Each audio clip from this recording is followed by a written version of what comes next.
process of how a zombie becomes a Crimson Head is remarkable. Its logic as to how they mutate into this state makes complete sense. We all know the capabilities of the T-virus. It's a strain of the progenitor virus, and that is suspected of being millions of years old.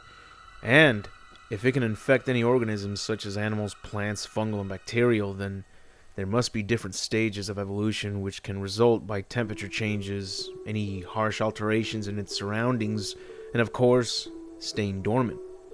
And this is exactly what turns zombies into Crimson Heads.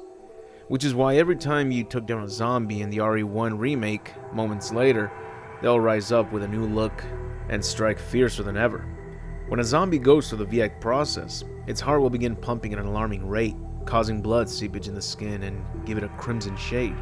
Its eyes will become white and lightly glow. It will emit steam from its mouth and nostrils. Its fingers and toes will form sharp claws. Its muscle mass and speed will increase, and its level of aggression will rise. And it'll immediately follow its prey faster than a regular zombie, even slashing through other zombies that get in its way when chasing its prey.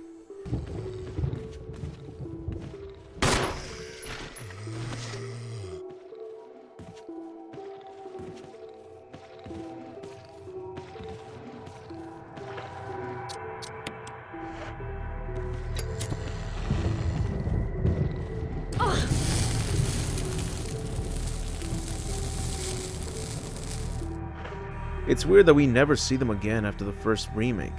The only times we see a Crimson Head is in a game representing the first game. We see them in Umbrella Chronicles for the chapters covering the first game, and we see them again in the mobile game known as Resident Evil Genesis. But ever since, they've just been absent from the series. In Umbrella Chronicles, Crimson Heads have a higher life bar than zombies. That's pretty much the only difference. And in Genesis, they are definitely the enemies to look out for. They move quickly towards you, and since you have to aim at a specific square and anticipate if the enemy will step there, you might act too slow, as the controls on a touchscreen are not recommended for a game that was released on a cell phone with a button keypad. As soon as they are next to you, they'll drain your life bar faster than most enemies in the game, so you must act quickly. And it's even more challenging when you must take down a group of Crimson Heads in the same room, because if you try taking down one of them at a time, exiting the room in hopes of repeating the cycle and having the Crimson Head back at the far distance, they won't be. They'll be right next to where they were when you exited the room.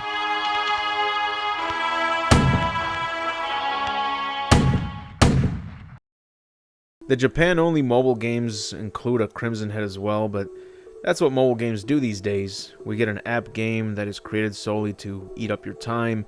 So if it's a Dragon Ball Z game, for example, there's going to be about 5,000 Gokus to choose from. Character cards with a certain rarity to them just to encourage the players to invest even more time into them.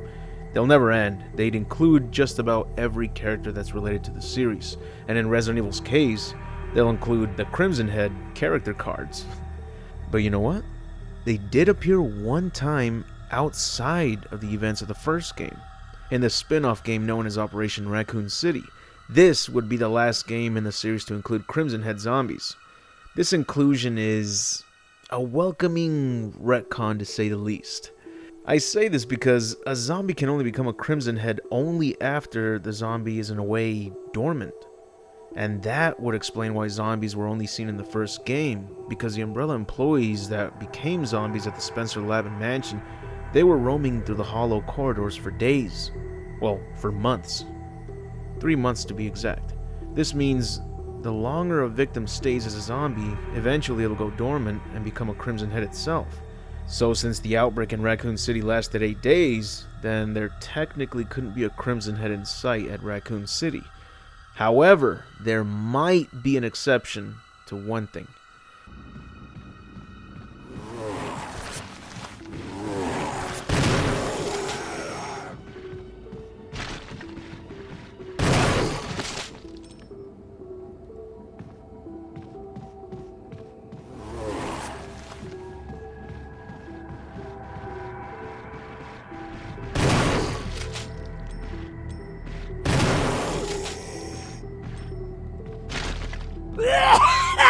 To my surprise, Crimson Heads can also be the cause of a zombie infected with the Epsilon strain, The Epsilon strain was used to create the Tyrant.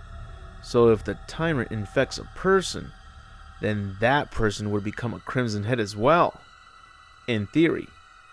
When Resident Evil 1.5 was in development, the concept of a Tyrant zombie was going to be included, but it was scrapped in the end. This would be a unique enemy type that was the result of a Tyrant's victim. Anyone killed by the Tyrant would become this zombified Tyrant. That creature was cancelled, and now it makes more sense if a Crimson Head was also the result of a person killed by the Tyrant.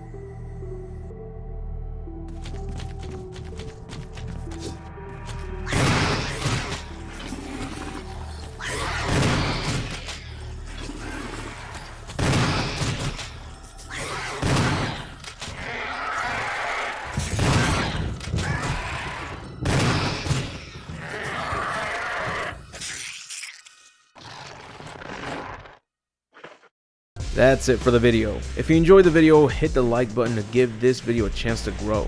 I'd like to thank all my Patreon supporters for their impeccable generosity. Your support means a lot to me, and you are part of the reason why I try to make the best content that I can. And if you like this content, check out the rest of my channel. You'll find more entertainment from separate franchises I like to cover, such as Mortal Kombat, Dragon Ball Z, Celebrity Deathmatch, Men in Black, The Mask, Batman comics, The Terminator, TMNT, Dino Crisis, Resident Evil, and more. If you're a Patreon supporter, check out my exclusive videos such as the Gantz content.